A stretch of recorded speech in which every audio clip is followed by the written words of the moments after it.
ñoo ko yóbbuwoon sax est-ce que non man par contre j'étais invité par l'université Mohamed VI Polytechnique. saa da nga soppeeku parce que man déglu naa la ngondal yow da nga cuubu yow ngondal bi da nga Esther Duflo. Ah bon? Le prix Nobel de l'économie. Oui, j'étais avec lui. saa yi waxal ci àll kale gi yow da ngaa coow de. maa jëloo ci ñañee. waaw. xonk nopp ya. ba ko yow gis nga nu mu changé garde-robe. da ko changé de. ba mu ñëwee da nga mel ne ku xaw a kii daal mel ne ku jóge ci neige noonu mel ne ku xaw a neige ni xaw a. mel ni tuuti mii. cuubu na wax naa la ni cuubu na. tuuti mi dama jaaxal. ah déglu ko. communication déglu ko. non non xaaral ma déglu la attentivement. mais Aliou non tuuti non vraiment xaaral ma bàyyi ma déglu la. moi ce que. attentivement xool Laye Sow jaru nga may woo. dama ne Laye Sow. vodu lay utiliser vodu. uy ko jël ko rek. uy ko non du ma ko jël. uy ko. du ma ko yow kon yow ñeme woon Ablaye Seydou Sow. daw nga. vodu lay utiliser ak fétiche. waaw donc mais leen tuddee. ay wax dëgg kii làmmiñam lay woddoo de. ba nga ragal Ablaye Seydou Sow de da koo ragal. ñu nu ngeen wooyee Barthélémy Dias à Pastef fi kii balcon. waaw. maay bu jigéen bi. loolu balcon. jigéen baa ngi nii toog. man xaaral ma bloqué ko sax faf. dama ko sax faf bloqué. doo ko déglu ma xam lu lay doyee. non du ma xam na lu muy def xam na lu muy kenn yàq sama communication. li ma brouillé Laye Sow bloqué daal. vodu lay tudd xanaa da nga si benn xaaral ma ne fétiche ak vodu dafa fétiche ak vodu lay utilisé. léegi Sonko ragal ko léegi Sonko ragal ko ak jag. c'est que dëkk bi neexul quoi moom droit de réponse la ko bay. non man chez moi y a pas droit de réponse. chez moi y a man nee naa man ku bëgg gis Ousmane Sonko bu jigéen maa ngi ni toog man awma démocratie. ah oui dictateur la. waaw. maay ndal damaa xaw a seetaane. maay ndalet damaa xaw a seetaane assumé ko. dégg nga défaut bu nekk Ousmane Sonko yëpp mi ngi ci man sauf que. man lu ma wax dëgg la. waaw kee dafa xaw am problème. doo pàccal forox. non du ma pàccal forox du ma meew tamit. waaw du ma meew du ma kii du ma yooyu. waaw en fait y a des maladies dans le monde yoo xamante ni. plutôt man. ailleurs ça se kii quoi. ça se soigne. et Sénégal dafa bëri ay nit yoo xamante ni dañoo am. très malade dañoo am maladie boobu ba pare ñu koy bayal di leen reetaan. ba mu dem na ba àgg c'est fini. dëgg la am na ñoo xamante ne lu ñu wax tey. bu subaa ñu fàtte ko. waaw dëgg la am ñoo xam ne dañoo am problème mu wax dëgg. yàlla da koo dogal ci doomu aadama. am ñoo xam ne teyuñu ko waaw mënuñoo wax dëgg. c'est une pathologie dañ koy bëgg sax mais duñ ko mën. dëgg la dañu wax lu dul dëgg après ñu toog ñoom au fond de. après dañuy regretter ne waxuñu dëgg bu subaa dinañ wax dëgg. bu subaa bu ñëwee duñ waxaat dëgg. parce que xamuñu ko. waaw c'est des pythomanes quoi. waaw feebar la quoi. léegi beneen bi mooy. jarul dee de. attentivement. beneen bi mooy. ba pare xool la fête était belle. Oussou day tukkiwaat. oui day dem Maroc. day dem Maroc c'est-à-dire. li ma doon dem ñu xaw a neexalaale Maroc. li ma wax tey. ma tegal ma poste bi ñu ngi koy jëfee c'est-à-dire. diggante Maroc ak Sénégal. dafa am lu leen. lu yàgg. l'histoire la culture la religion. Sénégalais yi nekk Maroc da nga fay dem. mais da ngay sentir ne ils sont vraiment chez eux. vraiment chez eux. def nañ visite ci benn. mais nag il faut savoir que loolu yóbbu ko dafa am leneen lu ko yóbbu. non si loolu moom moo ko yóbbu parce que nee na il s'est entretenu avec le. xaar ki teg moo wax gaaw nga tegal. voilà donc il faut que ñu apaiser la tension. c'est vrai il faut pour man sax aller au-delà organiser quelque chose. Ouais. Soit un tournoi, ou bien un football, un match de foot, ou bien une conférence, ou bien faire une fête, inviter tous les joueurs sénégalais et marocains. C'est-à-dire il faut montrer une image. C'est important ça. Une image parce que voilà. Je me suis longuement entretenu avec mon homologue, premier ministre du Royaume du Maroc, monsieur Aziz Akhanouch. Nous avons convenu ensemble, sous les autres instructions de Sa Majesté le roi Mohamed VI et son Excellence le président Bassirou Diomaye Diakhar Faye, de continuer à œuvrer dans un esprit d'apaisement, de sérénité et de détente à la consolidation des liens séculaires et très profonds qui unissent nos deux pays. Le gouvernement du Sénégal informe qu'il suit attentivement avec les autorités consulaires et diplomatiques accréditées et les autorités marocaines la situation des supporters interpellés à Rabat ainsi que celle des compatriotes vivant au Maroc et appelle à la prudence face aux flux de communication, singulièrement dans les réseaux sociaux et certains médias qui relèvent pour la plupart de la discrimination, de la désinformation. Nous appelons ainsi nos compatriotes respectifs et tous les amis à dépassionner cet épisode qui, en aucun cas, ne peut aller au-delà du simple cadre sportif. Nos défis communs sont autrement plus importants. C'est pourquoi nous nous sommes réciproquement réjouis de la tenue du 26 au 28 janvier courant à Rabat de la 15e session de la grande commission mixte entre les deux États sous la présidence effective des deux premiers ministres. La date de cet important rendez-vous bilatéral qui ne s'était plus tenu depuis 2013 à Dakar avait été programmé d'un commun accord à la fin du mois de décembre 2025. Le Sénégal tient enfin à réaffirmer son attachement historique et son action inlassable pour l'amitié et les relations de paix et de respect entre les États, les peuples et les nations. Comme l'an mais pour la première fois Ousmane Sonko nekkee homme politique ba tey la première fois ma gis ko mu def communication bu responsable bi. man maa ngi koy gis. xaw ma nag mais man si la. man mi tam ça j'ai eu la même impression. oui. li mu tudd Sifa. man fan laa waroon waxee sax. c'est que kii moo perturbé suma communication. xam nga waxee mooy. d'accord ci li ma wax man. d'accord ci à d'accord moom hein? D'accord ma. La fête était belle. Oui. La fête était belle, il faut la rendre plus belle pour man. gaynde yi même bu fekkoon ñu lekk ñax pour man. ñu indil ñu ko. war nañoo dem lebi ji def ay sacrifice am pour jox leen. loolu dëgg la. maanaam lu ñu wuti lu ne. jox leen pour delloo leen jukkal. parce que. bañu ma ko demal. voilà on est tous d'accord oui. ñun ñëpp d'accord nañ ñoom sax d'accord nañ ni loolu moom mooy li xew. mais léegi ñoom su fekkente ne doon nañ ko bañ ay jamono. parce que posture bi ñu nekkoon la am na fi ay député yoo xam ne mosuñoo nangu ñu jox leen. ñu jox gaynde yi ay terrain. tey kenn déggu leen ñu wax. je donne l'exemple de Guy Marius Sagna. Il faut à un moment donné ngeen fàttaliku ne on a affaire à des populistes yoo xamante ni. Ils étaient dans la contestation, dans la dénonciation. Dans le mensonge, il faut dire la vérité. Oui, la calomnie. Donc, ci loolu la ñu nekkoon. Et su leen arrangé ci loolu la ñuy continuer di nekk. Maintenant su fekkente ne dafa am loo xamante ne dafa taxaw ñoom ñu ne woon lii baaxul. Même situation présentée wu. ñu def loolu noonu c'est parce que mënuñoo def autrement. Il faut dire aux Sénégalais. Si, il faut faire autrement. Non, mënuñoo def autrement. Si. nan la ñu mënoon def. Ne pas organiser de fête. C'est pas possible.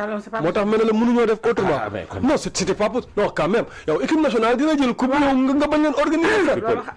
Tu peux les recevoir. La France n'organise pas de fête. Les autres équipes n'équipent pas. On les reçoit au palais, point barre. La France organise fête. France ñaata yoon France jël coupe du monde. Non, man foo ñu bi ñu dooree jël coupe du monde def ñu para. Après ils ont fait un banquet, j'étais là-bas. Non, ils ont fait. Amul ay récompense après. Si, non, écoute, premier trophée là. Non. mais nous yow ñu ne guñu ay trophée tamit. waaye ñun ñaari ci topp yi dañ koy jël incha allah. amiin yaa rabbi. yal na yàlla dégg. amiin. yaa ngi dégg. man sax damaa jàppoon laay wax je précise. ñaari coupe d'Afrique yi topp dañ koy jël. man sax damaa jàppoon ne Bassirou Diomaye Faye mënoon na def ku nekk 100 millions. waaw man ni ma loolu laa jàppoon. man personnellement 15 millions dafa ndaw. en plus de ñu delloo ñeele de seen terrain yi. voilà mooy li nga wax sax loolu foofu d'accord naa ci. loolu la ñu war a njëkk a def nag. loolu d'accord naa ci nañ leen delloo seen terrain yi. parce que injustice lay doon. nañ leen delloo seen terrain yi. dëgg la léegi nag li nga xamante ni moom mooy organisation bi ak inviter l'opposition cette opposition a été républicaine. par rapport ak opposition de 2022 bi nga xamante ne ñenn ñi dañu leen invité woon ñu ne duñ dem. ñii dem nañ wuy ji. ça c'est la République nous avons besoin de ces images là. et li nga xamante ni moom moo xew lépp dafa war a tax sénégalais yi bàyyi xel ci benn affaire man damaa jàpp ne jàngat bi ma ci def mooy li xew démb ci parade bi ak communion moment de communion bi ak cette nation unie amul benn gisoo benn couleuru parti gisoo benn couleur religion li ngay gis mooy drapeau national équipe nationale ay gaynde yi la ñuy sargal ñun ñëpp ñu doon benn nekk benn di sargal gaynde yi pour man c'est un message bu nga xamante ne yàlla daf ñu ko wan ne ñu c'est-à-dire ce pays n'est pas condamné à vivre divisé c'est-à-dire on peut se réconcilier comme ni Bassirou Diomaye Faye bëggoon ñu def ko on peut taire nos égos non mais on peut à un moment donné bàyyi querelle politique yi mais ñu joxante loxo liggéey réew mi pour démontrer nañ ko démb. mais quel a été le message de Ousmane Sonko ak Bassirou xaaral laisse-moi terminer sànq dagguma la juste dans la communication qui tient vraiment à cœur. juste une question allez-y. Quel a été le message de 2022? Non, et pourquoi ces gens-là ont refusé de venir? Non, je ne suis pas dans le message de 2022 parce que attends, écoute, parce que le contexte de 2021-2023 man dama jàpp ne Sénégal à partir de 2026 lépp lu ñu def ci exploit pour man lépp lu ñu war a def ci exploit waruñ ko tëkkale ak diggante 2021 ak 2023 parce que période sombre de l'histoire politique du Sénégal la foofu rien n'était normal tout était basculé en fait tout était mélangé. dañoo nekkoon ci situation pour réconcilier ce peuple là. non dañoo nekkoon ci situation réconcilier ce peuple à cette période là. mais Addis bàyyi mu daaneel bu ko kii. c'est une question. waaw mais xaar mu daaneel. tu me laisses terminer quoi. waaw bàyyi mu terminer waaw ñëwal. tu me laisses terminer. vas-y. yaa ngi dégg c'est-à-dire contexte boobu noonu. dañoo nekkoon ci contexte bu jaxasoo. moins que contexte bi ñu nekkoon 2021 2024 ay dëkk nekk nañ ci guerre civile. ay dëkk am nañ ci coup d'état nous on a traversé cette période là est-ce que sénégalais yi à un moment donné que ça soit muy Ousmane Sonko muy Bassirou Diomaye Faye muy ñeneen ñi est-ce qu'à un moment donné ñu ngi toog di fàttaliku li ñu dundoon 2021 ba 2024 ñi ci faatu liñ ci yàq li dëkk bi traversé fi ñu naroon a yóbbu réew mi ci instabilité durable pendant toute une génération am na ay séquelles yu mu def parce que am na ay góomu deewaale yu mu def ci xolu sénégalais yi ça sénégalais yi duñ ko fàtte ñi ci seen doom faatu ñi ci ñàkk seen cër ñi ci ñàkk seen liggéey ñi ci ay liens brisé wu ñi ci seen famille tas yooyu ay góom la yu nga xamante ni dafay des ci suñu biir xol. télé bi fay na. yaa ngi dégg dafay des ci suñu biir xol. mais nous ne sommes pas condamnés à mourir malheureux. Est-ce qu'on comprend le c'est-à-dire à un moment donné il faut duñu fàtte parce que le passé ne s'oublie pas mais dañ koy tegee de côté teg ko en ligne de mire xam ne il y a une ligne rouge à ne pas franchir et dañoo am ay défis Adama Adous Fall ñaata yoon nga voyager moi quand je suis allé au Maroc mais dama étonné wu quand j'ai écouté Esther Duflo parler ci économie adduna bi fu mu tollu instant bi li gars yi di def jamono ji ma toogaat xool suñu Sénégal bi mais on est dans quoi Ousmane Sonko dem na fii Bassirou Diomaye Faye ak Ousmane Sonko ñu ngi dóoranteku le régime ñoom ñu ngi xeex seen biir taluñu liggéey y a aucun programme ambitieux les jeunes tu vois des Sénégalais dans dem naa ci benn kii boo xamante ne nu mu tuddati benn laboratoire boo xamante ne c'est bokk na ci laboratoire yi gën a mag ci àdduna bi ci laboratoire boobu noonu am na fa appareil boo xamante ne ñaar la ci àdduna bi ñaar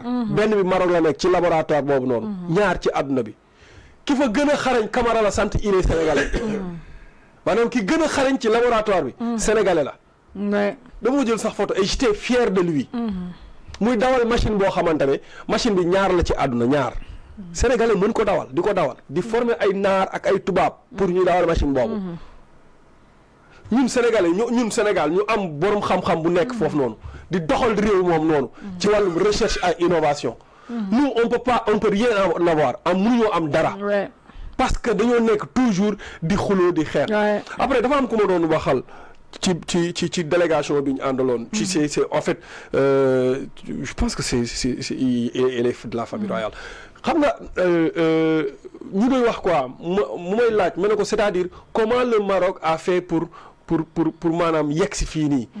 mu ne en fait ñun suñu chance ak yéen suñu chance ñun dañoo wuteeg yéen. parce que nous avons un royaume. et c'est un programme. roi bu ñëw da ngay continuer programme bi fi nekkoon. après nga dolli sa programme yow. mu ne ma yéen malheureusement da ngeen république ngeen am. da ngeen am un pouvoir de 10 ans maximum. bu pouvoir boobu jeexee avec son programme beneen pouvoir bu ñëw dafay changer programme bi. même bu fekkee programme bee baax na day indi programme bu boppam bàyyi programme bële. léegi li ñuy tombé à l'eau moom mu war a commencé waat mu ne ci cycle de recommencement boobu ngeen di nekk moo tax du ngeen pour ngeen dem dafay jafe. à un moment donné est-ce que waruñu toog xalaat nan la ñu war a mën a def pour développer ay infrastructures.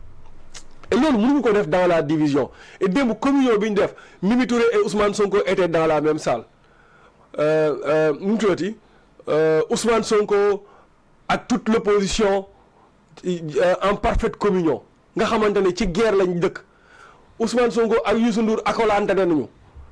ça veut dire que yàlla mu ngi ñuy wan ne réconciliation bi Bassirou Diomaye Faye waxoon ne loolu la bëgg mën na nekk c'est pas impossible. il suffit juste la volonté de vouloir dépasser ce stade-là joxante loxo pour mën a construire. mais joxante loxo boobu il faut que sénégalais yi commencé déjà présent ñu xam ne naam ñu jàng ci équipe nationale xoolal équipe nationale Yehvan góor la non. nu mu tuddati dañ ko boole ci liste joueurs yi est-ce que am na benn jour bu mu góolu ci CAN bi. il c'est même pas titulaire ci banc bi la toogoon. ñu bari xamuñu woon sax kan mooy Yehvan. mais xoolal rôle bi mu joué ci Coupe d'Afrique bi ci finale bi Marocains yi di jël serviette Edouard Mendy moom moo jugee ca banc ba ñëw taxaw pour défendre la serviette. Ouais. Ce que le Nigeria n'a pas pu faire. ak yeneen dëkk yi c'est-à-dire moom bu ko neexoon mu ni man mu toog jàpp njàmburam.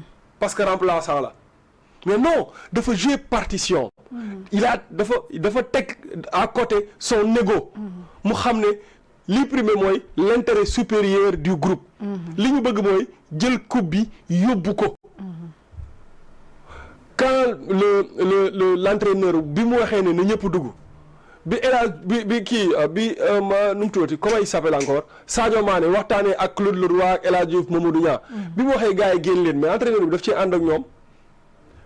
loolu moom mooy à un moment donné dañuy ku ci nekk da ngay am benn limite booy réserver sa bopp pour mën a maanaam jaxasoo ak keneen ki ñu bokk benn ambition et l'ambition c'était quoi c'était de gagner la coupe et on a gagné la coupe.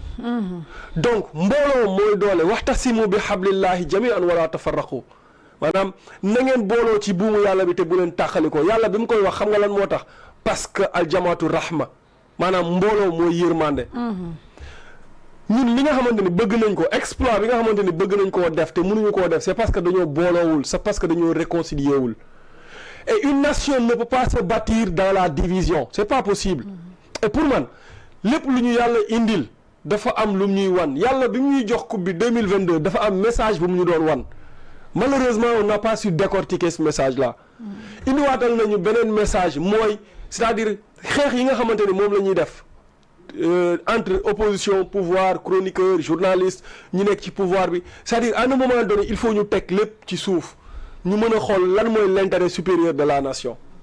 cette réconciliation boobu ñuy bañ noonu te Bassirou Diomaye Faye doon ko woote c'est maanaam mënta ñàkk réconciliation la su fekkente ne bëgg nañu résultat ci réew mi fekkente ne ñun ñëpp ay patriotes lañ su fekkente ne ñun ñëpp dañoo bëgg réew mi comme ni ñu ko wanee démb. parce que jàpp naa ne démb ñi génn ñëpp dañoo bëgg seen réew te Sénégal gépp a génn ñi nekkuloon Dakar sax génn nañ maanaam da ngay xool des Sénégalais yoo xamante ne ci neige bi la ñuy nekk ndeysaan du ñu gis kenn damay gis ay vidéo yoo xam ne benn nit génn ci génn këram taxaw ci neige bi di jubilé naan waay man kese maa jubilé y a personne y a pas de Sénégalais là-bas. ça c'est la fierté sénégalaise c'est être fier de cette nation tricolore là bi nga xamante ni moom lañ appartenir parce que ñun ñëpp kenn ku ci nekk dafa am benn fibre patriotique buy nelaw ci yow démb dafa yeewu pour man nag ñi nga xamante ne ñoom ñooy les autorités religieuses ñoom ñoo war a saisir cette occasion là parce que instant bi xol yëpp féex nañ instant bi xol yëpp féex nañ et xol yi bu ñu féexee yërmande yàlla dafay mën a wàcc yërmande yàlla dafay mën a wàcc dama seetaan benn naar muy décortiquer mu ne c'est pas le Sénégal qui a gagné c'est pas le Maroc qui a gagné c'est le Satan qui a gagné c'est Satan qui a gagné mu ni parce que Satan ñëw na fekk ñaari réew yoo xamante ne ñoom ñaar ñoo bokk ndey ak baay mu fexe ba jax-jaxal seen xol yi ba ñu xuloo ba ñu nar a xeex instant bi mu ngi jubilé donc maanaam yërmande fu mu maanaam booloo fu mu nekkul rek yërmande du fa mën a wàcc instant bi xol yëpp a féex yërmande yàlla mën naa wàcc ci réew mi et loolu nag il faut ñi nga xamante ne ñoom ñoo ñu jiite ñu mën a comprendre ce message là et pour ñu comprendre ko il faut pour man ñoom ñu dimbali leen que kuréel yi nga xamante ne ñoom lañ nekk maanaam yàqante bi tuumalante bi saagante bi tëjante kaso bi c'est-à-dire déclaration de guerre yi c'est-à-dire pour man dañ ko war a tegee à un moment donné de côté parce que 2021 ba 2024 dañoo dund lu metti te ñu bari dañoo votel Pastef parce que bokkuñu Pastef de parce que faraluñu Ousmane Sonko ne parce que dañoo jàpp ne jàmmi Sénégal maanaam bu Pastef ñëwee Ousmane Sonko li muy laaj bu ci jotee au moins dinañ souffler en un moment malheureusement pour nous bi ci Ousmane Sonko jotee ci lañ gën a sonn donc moom bokk na ci ñi gën a war a gën a waxal que nit ki mën nañ laa def lu la metti mu nekk góomu deewaale sa xol mais dafay am à un moment donné da nga koy tegee de côté pour maanaam sàmm li nga xamante ni moom lañ la dénk et moi pour man c'est ce message là qu'on doit donner. Pape Thiaw dafa tayle sa carrière pour défendre une nation parce que en faisant ce geste là mu wax gars yi pour ñu dugg xamoon na ne sa carrière y dépendait xamoon na ne la carrière de toute une équipe de toute une nation y dépendait et pourtant il l'a pris tey ay sanctions moo ko ci nar a fekk après mais c'était pour montrer au monde entier que nous n'accepterons pas l'injustice donc à un moment donné il faut nga sacrifier sa bopp pour l'intérêt supérieur du groupe c'est-à-dire man foofu laa doon waxee maintenant lañ doon wax loolu nag ñoom la concerné yow xam nga ne ñoom ay nihiliste lañ mais Adama Fall man damaa jàpp ne APR du ñu ay nihiliste APR c'est un parti de gouvernement c'est un parti boo nga xamante ni du saaga magistrat yi maanaam du xaste du nekk dans la calomnie mais c'est un parti bu nga xamante ni dafay jël le bon côté des choses il voit les choses du bon côté quoi tu vois ce que je veux dire maintenant ñee bañoon nañ lii nangu nañ ko tey parce que système bañ doon wax ne système dañ koy xeex système boobu mënu fee jóg parce que la Macky Sall doon def Abdou Diouf doon ko def Abdoulaye doon ko def ñoom moom la ñuy continuer di def ala kulli xaal mënuñoo def loo xamante ni lu jéggi lu ñooñu doon def la képp ku leen mos a wax ne ni ñu doxalee état bi fii ci réew mi mën na fee dakk Ousmane Sonko même bu nekkee président 50 ans ni république di doxee noonu lay doxee par force loolu tax on peut pas voir un député sol casquette di nuyu président de la république dañ koy dindi par force rupture mais am na loo xamante ne c'est la république c'est la république et cette république là dañ ko war a sàmm donc pour man loolu mooy wax ji ces joueurs nag ñoom dañ leen di delloo njukkal di leen jaajëfal mais malheureusement pour nous on n'a pas appris la leçon bu subaa ñu delluwaat ci bu subaa Ousmane Sonko